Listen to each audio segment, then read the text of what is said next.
आज का जो इशू ऑफ डिबेंचर्स का क्वेश्चन है हमारे इस क्लास का, वो ये कहता है कि न्यूटन लिमिटेड ने एक मशीनरी परचेज़ करी है बी से।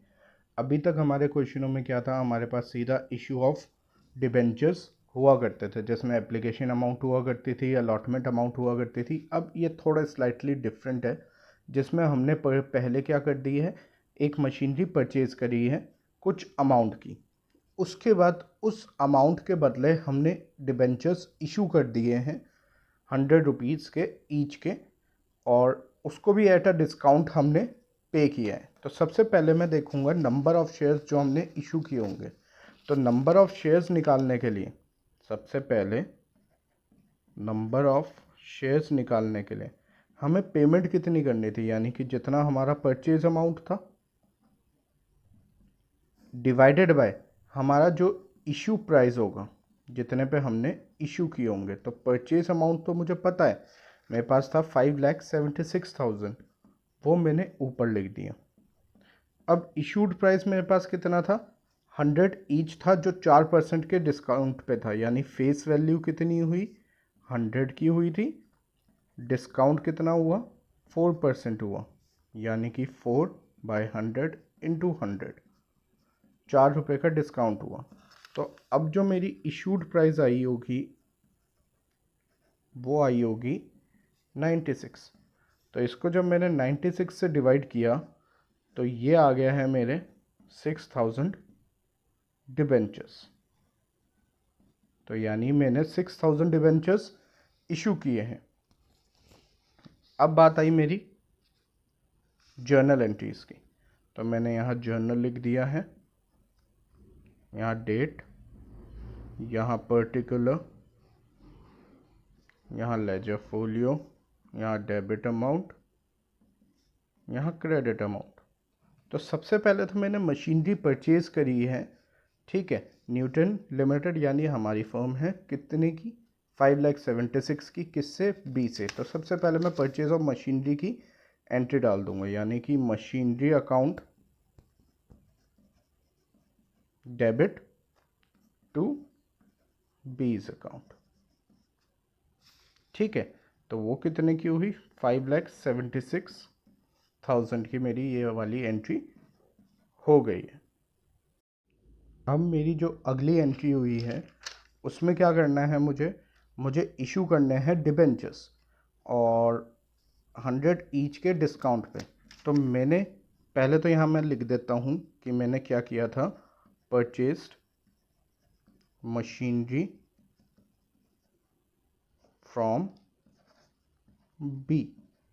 अब अगली एंट्री में मैंने बी को क्या किया है, पेमेंट दी है। किसको दी है, बी को दी है।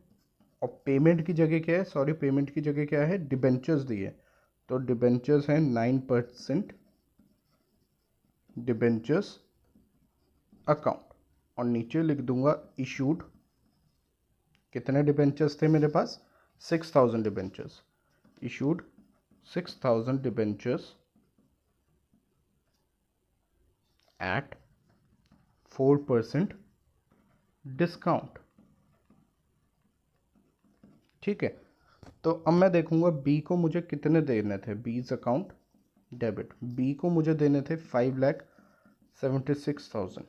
उसके ऊपर मैंने कुछ डिस्काउंट लिया है, discount on issue of debentures, वो कितना लिया है, 4 रुपये का, और शेयर्स है 6,000। तो 6,24,000 यहाँ आ गया, और टोटल डिबेंचर्स से कितना है गया, 6 लाख रुपीज़। और ये आपका क्वेश्चन यहाँ पे कंप्लीट होता है। अब ऐसे ही दूसरा क्वेश्चन जो हम इसमें ले रहे हैं वो ये है कि रिलायंस लिमिटेड ने परचेज़ करी मशीनरी, बिल्कुल वैसे ही है जैसे पहले न्यूटन ने मशीनरी परचेज़ करी थी। तो रिलायंस लिमिटेड ने मशीनरी परचेज़ करी है 1,35,000 की। उसने ये अग्री किया है कि वो 9% डिबेंचर्स इशू करेगा 100 रुपीज़ ईच के। अब हमारे पास दो केस है, एक है पार, एक है डिस्काउंट। तो सबसे पहला केस लेके चलते हैं। पार मतलब 100 के शेयर, 100 के डिबेंचर्स 100 में ही दे दिए, कोई डिस्काउंट नहीं लिया, कोई प्रीमियम नहीं लिया। तो हम देखते हैं नंबर ऑफ़ शेयर्स पहले केस में, केस 1 में नंबर ऑफ शेयर्स कितने हैं, 100 है, ठीक है। और एट पार का मतलब है जितनी वैल्यू है उतनी की उतनी दे दी। तो सबसे पहले जब हम जर्नल बनाएंगे, जर्नल में date, particular, ledger folio, debit amount, credit amount, सबसे पहले हम डाल देंगे हमने मशीनरी परचेज करी। तो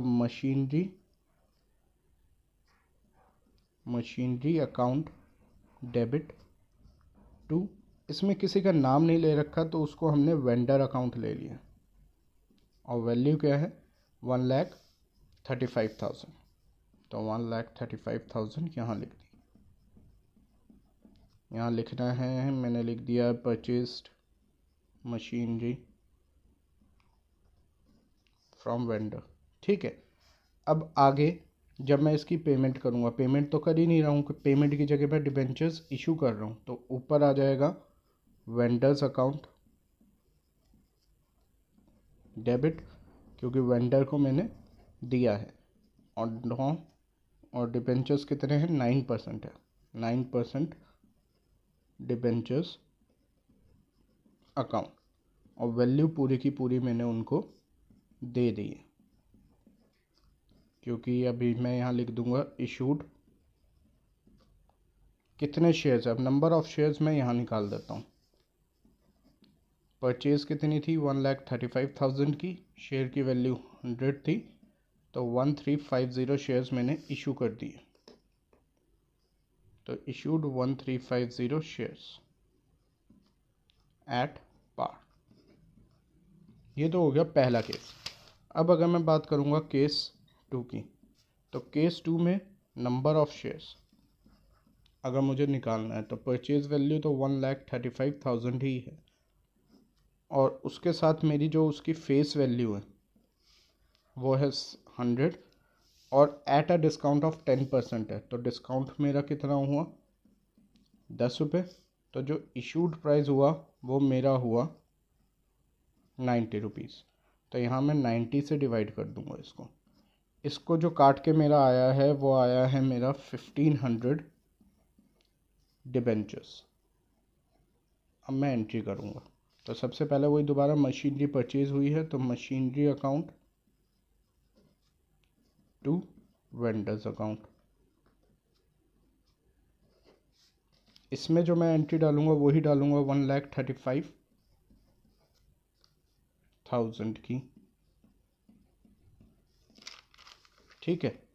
अब जो अगली एंट्री आ गई, इसमें परचेज लिखना चाहो परचेज लिख लो, मशीनरी फ्रॉम वेंडर्स।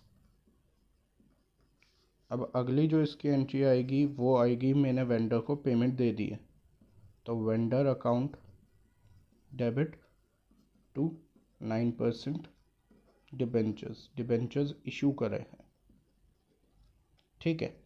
और मैंने इस पर डिस्काउंट लिया है, discount on issue of debentures. तो वेंडर्स अकाउंट में कितने गए हैं, 1,35,000 ही गए हैं, ठीक है। और डिस्काउंट कितना लिया मैंने, 10 रुपये का लिया, और 1500 के हिसाब से, तो यहाँ आ गया 15,000।